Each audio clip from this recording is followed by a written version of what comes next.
21절을 보시면 예수께서 거기서 나가사 두로와 시돈 지방으로 들어가셨다고 하셨잖아요. 두로와 시돈 지방은 이스라엘 땅이 아니고 이방 땅이죠. 지도를 좀 공부해 봤으니까 여러분 아시겠지만 두로와 시돈 지방은 북쪽 지방입니다. 이스라엘 너머입니다. 그 한참 위쪽인데 북쪽 지방인데, 두로와 시돈 땅은 지금으로 보면 레바논 땅이고요. 그래서 레바논의 백향목을 이야기할 때는 두로와 시돈의 왕 히람이라는 사람이 나오죠. 그래서 솔로몬이 성전을 지을 때 레바논의 백향목을 가져다가 지었잖아요. 레바논의 백향목과 레바논의 잣나무를 갖다가 지었거든요.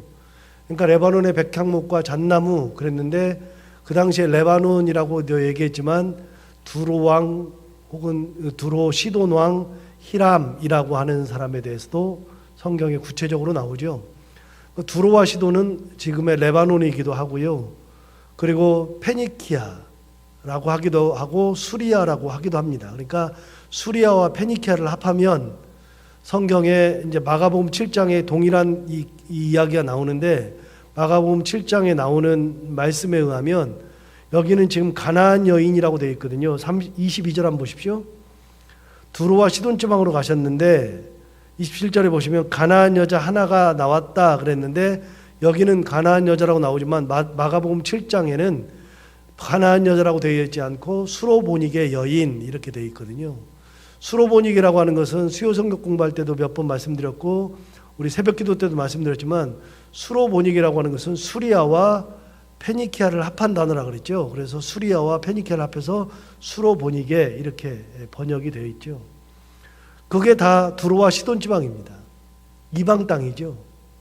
그 이방 땅으로 간 건데, 두로와 시돈은 특별히 우리가 성경에서 굉장히 중요한 지역이기도 한데, 왜냐하면 두로와 시돈에서 뭐가 만들어지냐면 바알신과 아세라신이 만들어져요.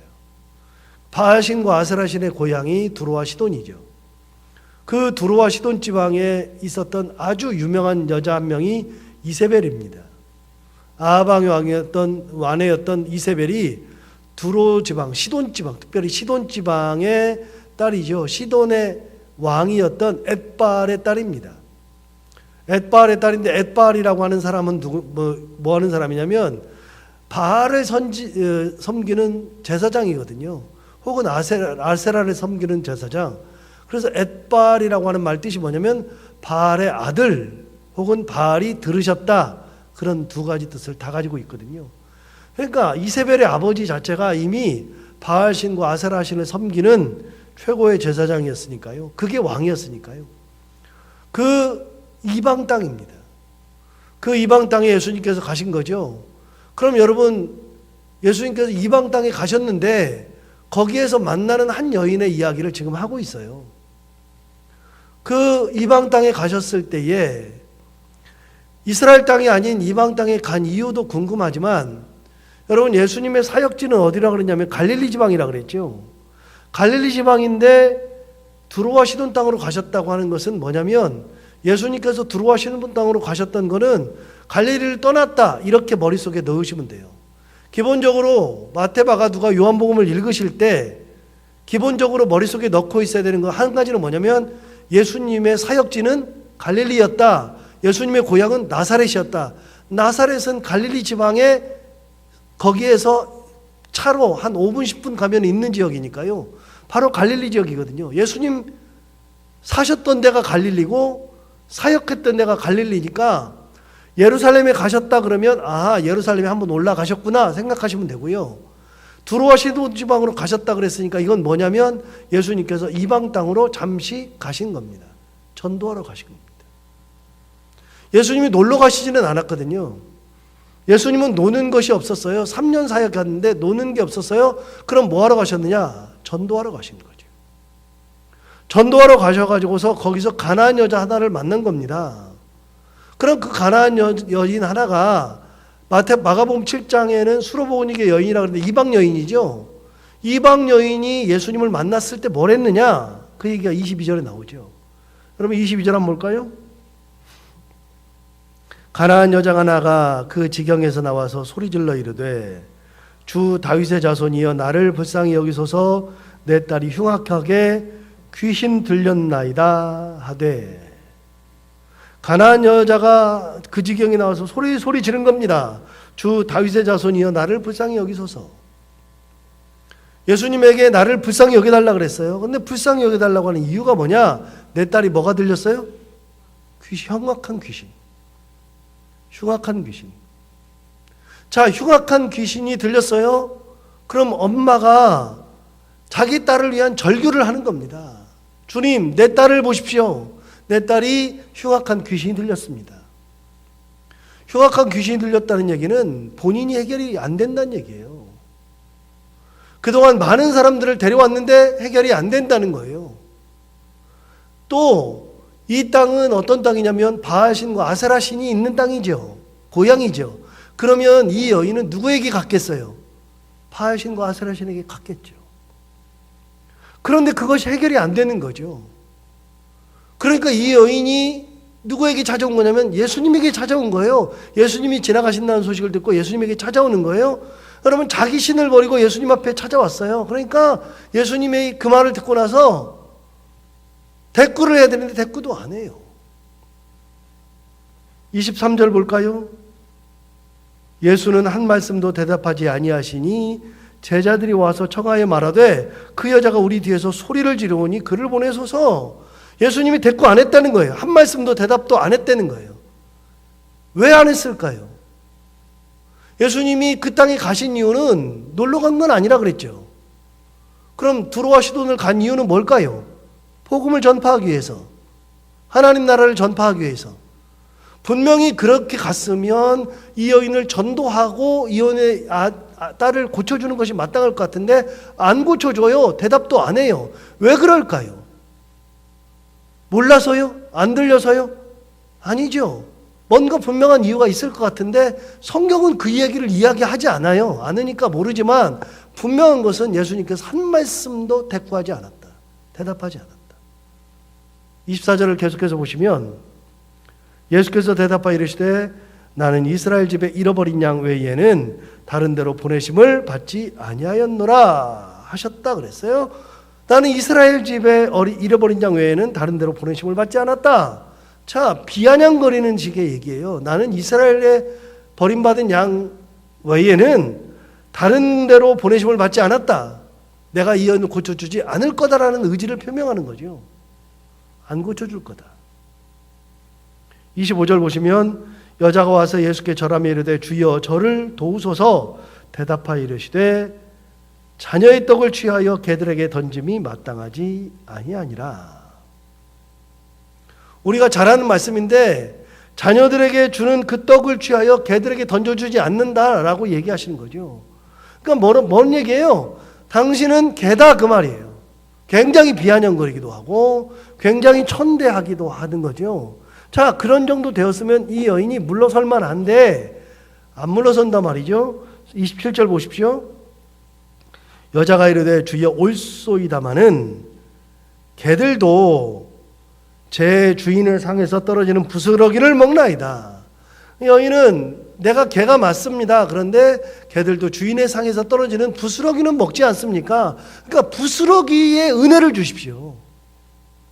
그래서 어느 목사님들은 설교 제목을 잡을 때 뭐라고 잡냐면 이렇게 잡아요. 부스러기 은혜. 근데 이 여인은 부스러기를 먹어도 괜찮으니 은혜를 달라는 겁니다. 그 여인에게서 보여지는 품격은 뭐냐면 부스러기라도 괜찮다는 겁니다. 왜요? 딸을 살리기 위해서. 딸을 살리는 거라 그러면 부스러기여도 괜찮다는 거예요. 여러분, 이거 굉장히 중요한 포인트를 지금 주고 있어요. 이게 예수님의 평소 모습하고는 달라요. 예수님은요, 친구들이 병자를 데려와도 고쳐주셨어요? 아버지가 딸을 위해서 간구했을 때 고쳐주셨어요? 주인이 자기 종을 위해서 간구할 때도 고쳐주셨어요. 그들이 온 게 아니에요. 사람들에 의해서 메어져서 왔고 그냥 아들을 위해서 찾아온 사람을 위해서 고쳐줬고 자기 종을 위해서 찾아온 사람을 자기 종을 고쳐줬고 그 사람들이 온 것도 아니에요. 자식들이 온 것도 아니고 종이 온 것도 아닌데도 예수님이 평소에 고쳐주셨거든요. 그런데 지금은 희한하게 딸을 위해서 간구하는 그 여인의 소리를 듣지 않아요. 굉장한 의도성이 있거든요. 그런데 그 여인이 뭐라 그래요? 한마디예요. 주인의 상에서 떨어지는 부스러기를 먹습니다. 부스러기 은혜. 그 작은 것이라 할지라도 은혜라 그러면 괜찮습니다. 주님에게서 떨어지는 것은 괜찮습니다. 여러분, 우리 주님께서 주시는 은혜라 그러면 어떤 것도 괜찮다는 거예요. 이 믿음이 있다는 거예요. 이 여인에게서 주님은 뭘 보시는 거냐면 이 믿음을 보려고 하는 거예요. 믿음을 보려고 하는 거예요. 예수님 뭐라고 말씀하나 볼까요? 28절 보십시오. 이에 예수께서 대답하여 이르시되 여자여 내 믿음이 크도다 내 소원대로 되리라 하시니 그때로부터 그의 딸이 나으니라. 예수님 뭘 보셨어요? 믿음을 보셨어요. 뭐라 그러셨어요? 내 믿음이 크도다. 그런데 하나 비교해 볼까요? 14장으로 넘어가서 14장 31절 예수께서 즉시 손을 내밀어 그를 붙잡으시며 이르시되 믿음이 작은 자여 왜 의심하였느냐 하셨다 그랬죠? 누구에게 하시는 말씀이에요 이게? 베드로에게 하는 말이에요. 언제? 베드로가 예수님 무리를 걸으니까 주님 저도 걷게 해주십시오 그랬더니 와라 그랬더니 오다가 바람이 이는 것을 보고서 갑자기 자기가 빠질 것 같은 느낌이 드니까 주님을 쳐다보지 않고 바람을 느꼈다가 빠져버리는 거죠. 그러니까 예수님 뭐라 그러세요? 네가 믿음이 적다. 그의 사랑하는 제자에게마저도 예수님 뭐라 그러냐면 믿음이 적다 그랬어요. 수제자거든요. 수제자에게 믿음이 적었다. 의심했으니 믿음이 적다 그랬거든요. 근데 이 여인은 뭐라 그랬어요? 믿음이 크다 그랬어요. 이방 여인이라고 할지라도 예수님을 믿으면 믿음이 뭐라고요? 크다고 말씀하셨어요. 뭐가 믿음이 큰 거고 뭐가 믿음이 작은 거죠? 오늘 기준에 보면 믿음이 크고 작은 거의 기준이 딱 나와요. 뭐가 기준이에요? 의심을 하지 않는 것이 믿음이 큰 거고 의심하는 것은 믿음이 작은 거예요. 그러니까 이 여인은 상관없어요. 주님께서 고쳐줄 걸 믿어요. 그러니까 부스럭이라도 괜찮아요. 그게 믿음이라고요. 그게. 큰 믿음이 뭐냐? 큰 믿음이 여러분 오해하지 마세요. 큰 믿음이 예배 안 빠지는 걸 큰 믿음이라고 하지 않았어요? 큰 믿음이 뭐 헌금을 많이 한다 그래서 큰 믿음이라고 하지 않아요? 봉사 열심히 한다 그래서 큰 믿음이라고 하지 않아요? 큰 믿음이 뭐예요? 의심하지 않는 것을 큰 믿음이라고 하는 거예요. 주님의 은혜를 의심하지 않는 것. 주님께서 고쳐주실 것을 의심하지 않는 믿음, 주님께서 내 삶을 이끌으실 거라는 것을 의심하지 않는 믿음, 주님께서 내 가정을 지키실 거라는 믿음, 의심하지 않는 그 믿음을 주님은 큰 믿음이라고 얘기하시는 거예요. 아브라함 볼까요? 아브라함도 아들을 바치라 그랬을 때 아들을 바쳤어요. 그럼 여러분 하나님께서 진짜 그 아들을 받고 싶었어요? 뭐 하려고? 아브라함을 성경에 분명히 나와요. 아브라함을 뭐 하시려고? 시험하시려고. 뭘 시험하시려고요? 믿음을 시험하시려고. 믿음을 시험하시려고. 아브라함이 믿음이 커요. 왜 커요? 의심하지 않았기 때문에. 하나님을 의심하지 않았기 때문에. 뭘 의심하지 않았어요? 내 자식을 드려도 하나님께서 내 자식 대신에 다른 것을 주실 거라는 믿음.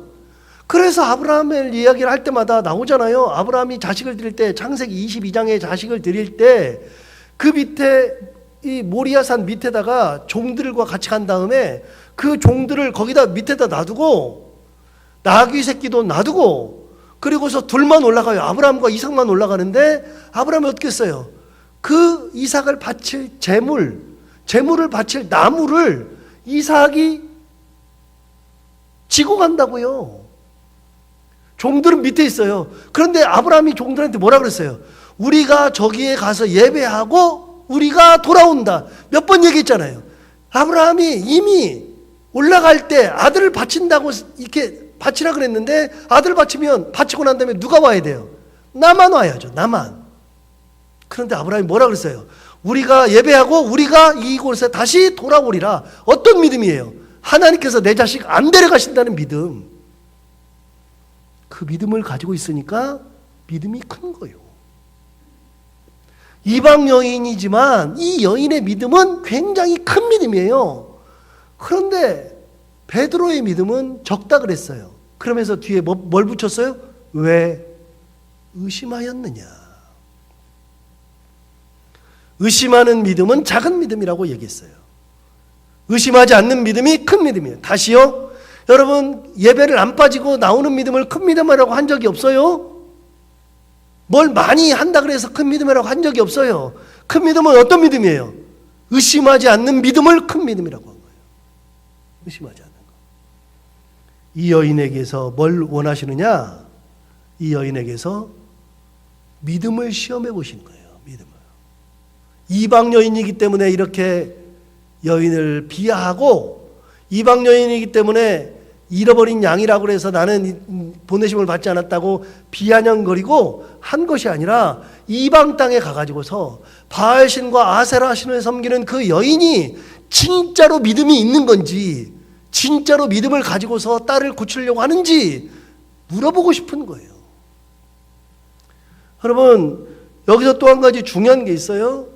성경을 보다가 제가 발견하는 건데, 계속해서 요즘 발견하는 건데, 어떤 것을 발견하냐면, 여러분, 자식들은요, 자식들을 세우는 것은 부모가 세워요. 부모가. 자기 딸이 죽었을 때, 회당장 야이로의 딸이 죽었을 때, 회당장이 와서 예수님에게 내 딸이 죽었나이다. 예수께서 살려주시죠. 여러분, 살리는 것은 누구 믿음이에요? 아버지 믿음이라고요. 아버지. 오늘 귀신 들린 이 딸을 살리는 믿음이 누구예요? 엄마라고요. 개 취급당했던 엄마라고요. 그러나 믿음이 있는 엄마가 자식을 살리는 거예요. 굉장히 중요한 거예요. 우리의 기도가 우리 자식들을 살리는 거라고요. 허투루 가지 않아요. 허투루. 이번에 지중해 가면서 같이 갔던 팀원들 중에 꿈꾸는 교회 박 목사라고 있어요. 저랑 동갑인데 굉장히 친해요. 원래 친하지 않았는데 많이 몇 년 사이에 친해졌어요. 근데 그 친구를 제가 참 좋아하는 이유가 정말 순수해요. 저는 순수하지 않으면 진짜 잘 못 만나는 성격인데 정말 순수해요. 근데 그 친구가 목회하고 있으면서 하는 걸 보면 하나님의 은혜가 그 친구한테 굉장히 많아요. 많은데 왜 그렇게 많을까? 이유는 하나밖에 없어요. 그 친구에게서 찾을 수 있는 이유는 딱 하나예요. 순수한 거, 그것도 이유 중에 하나인데, 진짜 그 친구가 하나님의 은혜를 충만히 누리는 것 중에 하나는요, 아버지가 목사님이었고 어머니가 사모였고 그 자식들이 목사 가정인데 부모가 평생을 이 아이를 믿음으로 기른 거예요.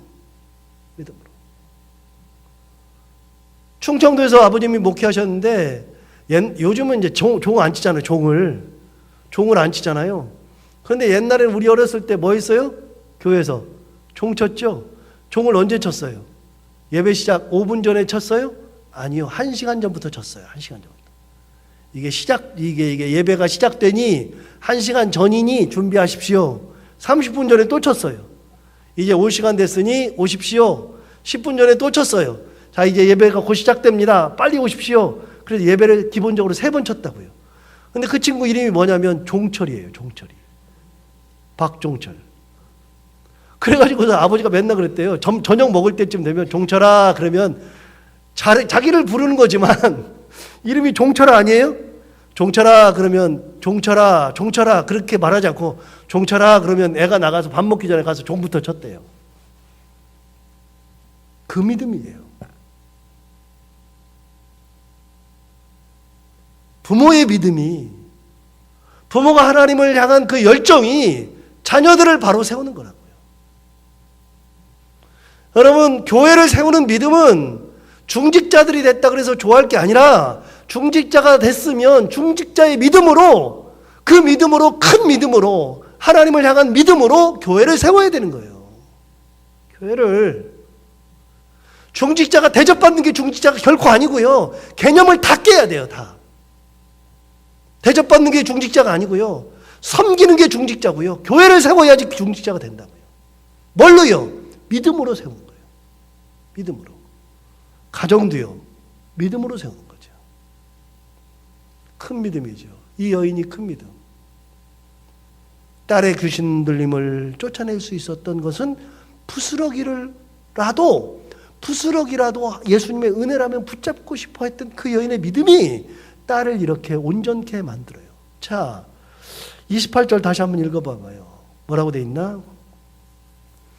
이에 예수께서 대답하여 이르시되 여자여 내 믿음이 크도다 내 소원대로 되리라 하시니 그 다음 뭐라고 돼 있냐면 그때로부터 그의 딸이 나으니라. 예수님의 은혜가 임하는 그 순간부터 딸이 나아버렸어요.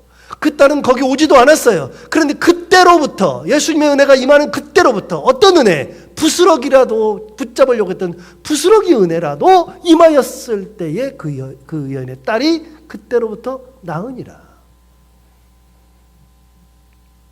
이방 여인도 괜찮아요. 믿음이 있으면 돼요. 예수 그리스도를 향한 믿음, 하나님을 향한 믿음, 흔들리지 않는, 의심하지 않는 믿음이 큰 믿음이라 그랬는데 우리 모두 다 이렇게 큰 믿음, 의심하지 않는 믿음 가지고 예수님의 은혜 가운데에 살아가는 그런 귀한 존재들이 다 되기를 바랍니다. 기도하겠습니다. 하나님 아버지, 오늘도 우리에게 은혜 주셔서 감사합니다. 오늘 가나안의 한 여인, 수로보니게 여인의 큰 믿음을 바라봅니다. 하나님 아버지, 우리가 이 믿음을 갖게 하여 주옵시고 우리가 온전히 하나님의 말씀 가운데 살게 하여 주옵시고 부스럭이라도 좋으니 예수님의 상에서 떨어지는 그 떡을 먹을 만한 그런 믿음을 우리가 갖게 하여 주옵시고 혹이라도 우리가 베드로와 같이 의심하는 믿음 갖지 않게 하여 주옵시고 어떤 상황이 되어도 어떤 순간이 되어도 예수 그리스도의 말씀대로 믿고 따라가며 이 하나님의 은혜를 부여잡고 살아가는 저희들 되게 하여 주옵소서. 우리의 믿음이 자녀들을 살리고 우리의 믿음이 교회를 살리고 우리의 믿음이 우리 가정을 살리는데 하나님 아버지, 우리의 그 믿음이 큰 믿음, 의심하지 않는 믿음 되게 하여 주셔서 가정을 살리고 우리의 자녀를 살리고 교회를 살리는 그런 믿음의 삶을 살아가는 저희들이 되게 하여 주옵소서. 감사하며 예수님 이름으로 기도하옵나이다.